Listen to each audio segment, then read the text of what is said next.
your face is before me. I can only imagine, only imagine. Surrounded by your glory, what will my heart feel? Will I dance for you, Jesus? Or in all of you be still? Will I stand in your presence to my knees? Will I fall? Will I sing hallelujah? Will I be able to speak it all? I can only imagine. Yeah, only imagine. I can only imagine when that day comes and I find myself standing in the sun. I can only imagine when all I will do is forever, ever worship you. Only imagine, only imagine. Surrounded by your glory, what will my heart feel? Will I dance for you, Jesus? Or in all of you be still? Will I stand in your presence to my knees? Will I fall? Will I sing hallelujah? Will I be able to speak it all? I can only imagine. Yeah, I can only imagine. Yeah, surrounded by your glory. What will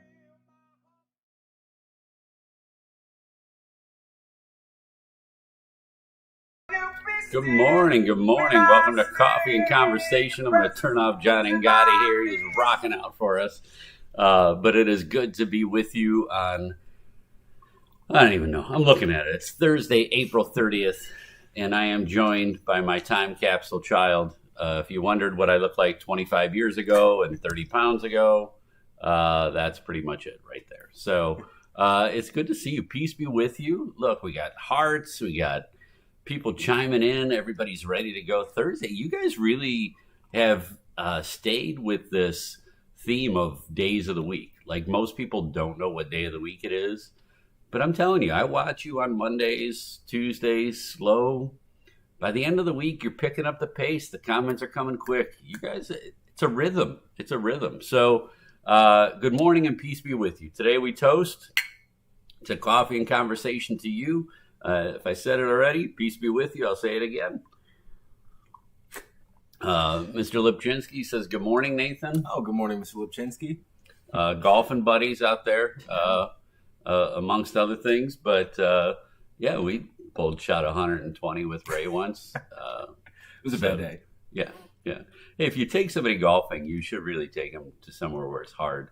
And then give them golf balls. Anytime somebody gives you, like, if you don't golf, if you ever go golfing with somebody and they give you golf balls, it's not because they're being nice to you. Yeah, nobody does it because they're like, oh, I bought you these. They're like, yeah, you might need these later in the day. So, and boy, did we. we did. Yeah, we did. So, good morning. You know, it's I'm happy to be with you, Dan. Good to see you, Dottie, Lynn, Tina, Angela, Adam. Wonderful to have you all here this morning. And let's see, what did we do? Oh, we had a cookout last night. Yeah, we did.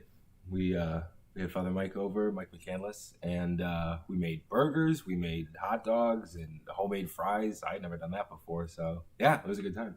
Yeah, it was nice to get out the grill, and there's a special level of wholeness that you feel when you get out the grill. And so last night we ate way too much, and so we're moving slow this morning. But it's good to be with you on Coffee and Conversation. Hope that you had a chance to maybe get out and do something different yesterday, or take your prayer life to a new level. Maybe if we talked yesterday, if you were on the show, that I did. I really, for once in my life, hi Sonia, hi Ted. For once in my life, I took my own advice, which, I was telling Amy the one day, I said, you have to understand that sometimes the author is writing for himself and he's just letting the audience in. So yesterday was a great reminder for me to change up the way that I was praying in the morning. So I put on some ocean sounds and I didn't want any music. And I did my stretches, and then I just kind of sat Indian style with my eyes closed and my hands open and just prayed and just let the rhythm of the water kind of like sweep me away. And I have to admit, it was really, really nice. There shouldn't be pressure in prayer. And yesterday I didn't feel that at all. So this week we are talking about self-help and what we can do to, whether it was nutrition or yoga, prayer. I mean, we've talked about different aspects. And today Nathan is with me to talk about being honest with ourselves. That really getting to think about what drives us. Yesterday, when I talked about willpower on Tuesday, willpower drives us into action. Self-control stops us from doing something. Willpower helps us to excel. But we have to be honest with ourselves about the things that are holding us back. And so Nathan is joining me with me today because he's incredibly honest. Too much sometimes. Number two, he has an insight to what some young adults are experiencing during the coronavirus and during isolation and just in the world in general that we'll talk about. And, some of the things that he even does to get himself moving. So if you're just joining us, good morning on Coffee and Conversation. It's good to see you. We're going to talk about being honest with ourselves. It's so good to have you this morning. And I know some people are starting to get back to work as things open up. And so we hope that this time in the morning is something that if you are going into physical work now instead of working at home, that you use this time to get your day started. I don't even care if you curl your hair or do whatever you need to do to get ready in the morning. Get it done. But we love the fact that everybody is chiming in. So a couple things. Number one, if you have a question just about young adults, your kids, things that they might be thinking, things that they're struggling with, feel free to send that in at any time. We'll try to answer that and make that part of it. And then also, my question for the day, I forgot what my question for the day was. My question for the day was about young people, was about what do you think young people need the most help with? And not that there's something wrong with them, but I'm saying in their journey, what can we as adults do for young adults, not high school? We talked about that with Natalie, but what do young adults really need? I hate the term millennial generation. I don't know any other way to say it. I think it's way overused, but how can the millennial generation, which is a very type of technologically advanced generation and different type of communication, what do they need that you feel in your life that you've seen or that you've heard of? So go ahead and feel free to answer that. And then also, if you have any questions for Nathan, let us know.